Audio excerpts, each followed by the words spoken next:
غیبت کس کو کہتے ہیں؟ امام غزالی رحمۃ اللہ علیہ فرماتے ہیں کسی کا عیب بیان کرنا اور وہ عیب اس کے کپڑوں میں پایا جائے تب بھی آپ نے بیان کیا تو غیبت ہے۔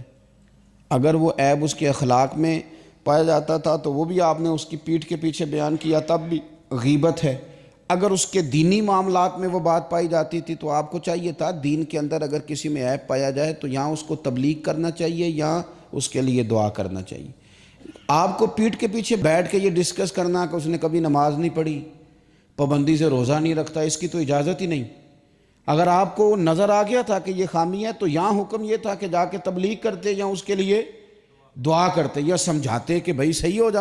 لیکن بیٹھ کے ہم نے عیب جوئی کی، کسی بھی جگہ بیٹھ کے کسی شخص کے عیب بیان کرنا اور پیٹھ کے پیچھے بیان کرنا یہ اس کی غیبت ہے۔ صحیح مسلم شریف میں حضرت ابو ہریرہ رضی اللہ تعالیٰ عنہ فرماتے ہیں کہ نبی پاک صلی اللہ تعالیٰ علیہ وسلم نے صحابہ سے فرمایا تم جانتے ہو غیبت کیا ہے؟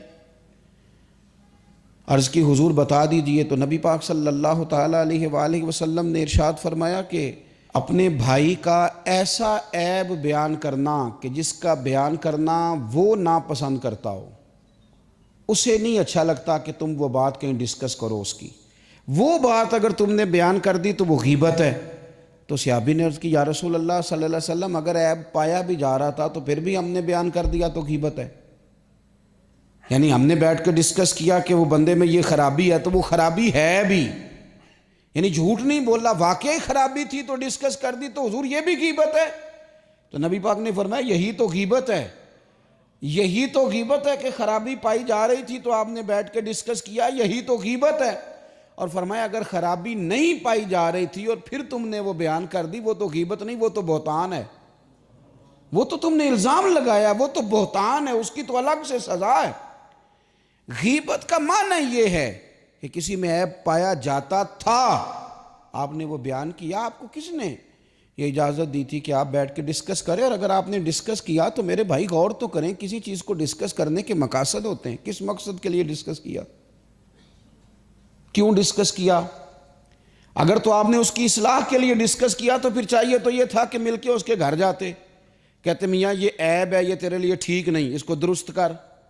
اور اگر آپ نے اس لیے یہ بات چھیڑی نہیں تو پھر آپ کو اس کے لیے دعا کرنی چاہیے تھی کہ یا اللہ اس کے اندر یہ غلطی پائی جاتی۔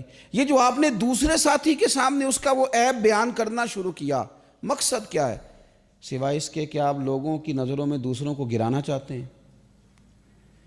ہمارے محدثین فرماتے ہیں کہ یہ جو اتنا سخت حکم لگایا گیا نا، قرآن پاک نے کہا جس نے غیبت کی اس نے مرے ہوئے بھائی کا گوشت کھایا، اور حدیث میں فرمایا گیا کہ غیبت زنا سے بھی زیادہ برا کام ہے، زنا سے بھی زیادہ۔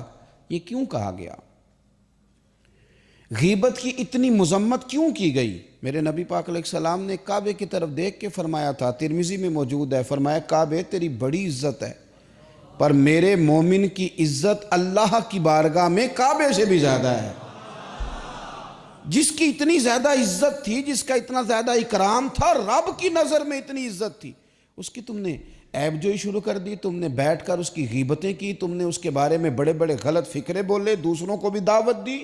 تمہارا ذہن تو اس کے بارے میں خراب تھا ہی، بہت سارے لوگوں کا ذہن خراب کر دیا اس کے بارے میں، جس کی عزت رب کریم کی نظر میں کعبے سے بھی زیادہ ہے۔ اور حضور کی نظر میں کیا عزت ہے؟ میرے کریم محبوب نے فرمایا جس نے میرے مومن کو تکلیف دی اس نے مجھے تکلیف دی۔